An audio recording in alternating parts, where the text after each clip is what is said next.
সঙ্গীত জগতে কিশোর কুমার ও মোহাম্মদ রফির সম্বন্ধে অনেক ঘটনাই শোনা যায়।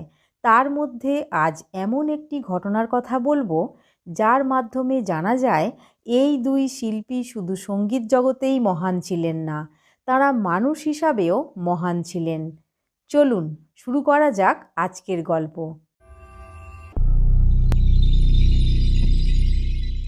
1975 সালে এম মালহোত্রার প্রযোজনায় ও এ সালামের নির্দেশনায় মুক্তি পায় আখরি দাও ছবিটি। এই ছবির মুখ্য চরিত্রে ছিলেন জিতেন্দ্র ও সায়রা বানু। মিউজিক ডাইরেক্টর ছিলেন লক্ষ্মীকান্ত প্যারেলাল। গীতিকার হাসরাত জয়পুরি এই ফিল্মের জন্য 4টি গান লিখেছিলেন। প্রথম গান, দেখে কাহাঁ পার গিরতি হ্যায় বিজলি।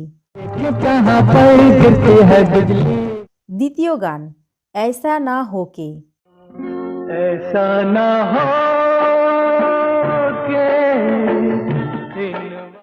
তৃতীয় গান, ঝুটে সঙ্গ প্যার কিয়া।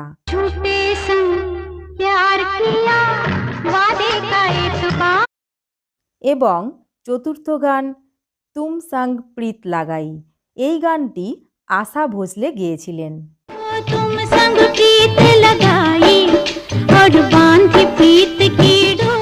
আর বাকি 3টি গান মোহাম্মদ রফির গাওয়ার কথা ছিল, কিন্তু মোহাম্মদ রফি এর মধ্যে 2টি গান গেয়েছিলেন। আর একটি গানের ক্ষেত্রে তিনি নিজেই বলেছিলেন, এই গান আমি গাইতে পারবো না, এটি কিশোরদাই গাইবে। গানটি হলো কিশোর কুমার ও লতা মঙ্গেশকরের গাওয়া ঝুটে সঙ্গ প্যার কিয়া।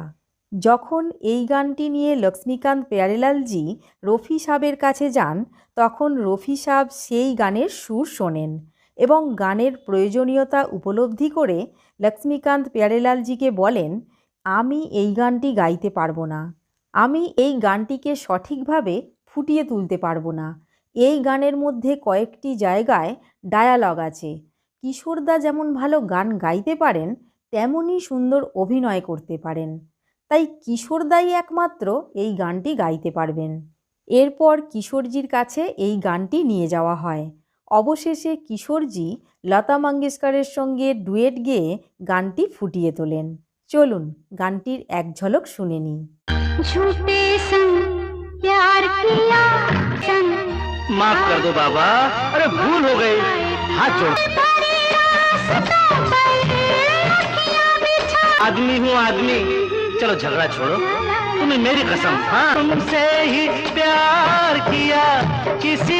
এখানেই দুই মহান শিল্পীর মহান মানসিকতার পরিচয় পাওয়া যায়। একদিকে মোহাম্মদ রফি যেমন তাঁকে প্রস্তাব করা একটি গান কিশোরজিকে দিয়ে গাওয়ান, অন্যদিকে কিশোরজি মুভির অন্য গান গাওয়ার প্রস্তাব না পাওয়া সত্ত্বেও এই গানটি গেয়ে রফিজিকে সম্মান জানিয়েছিলেন। একেই বলে talented be great in every way. বন্ধু, আজ এই পর্যন্তই। এতক্ষণ আমাদের সঙ্গে থাকার জন্য আপনাদের আন্তরিক ধন্যবাদ। আবার পরের ভিডিওয় দেখা হবে।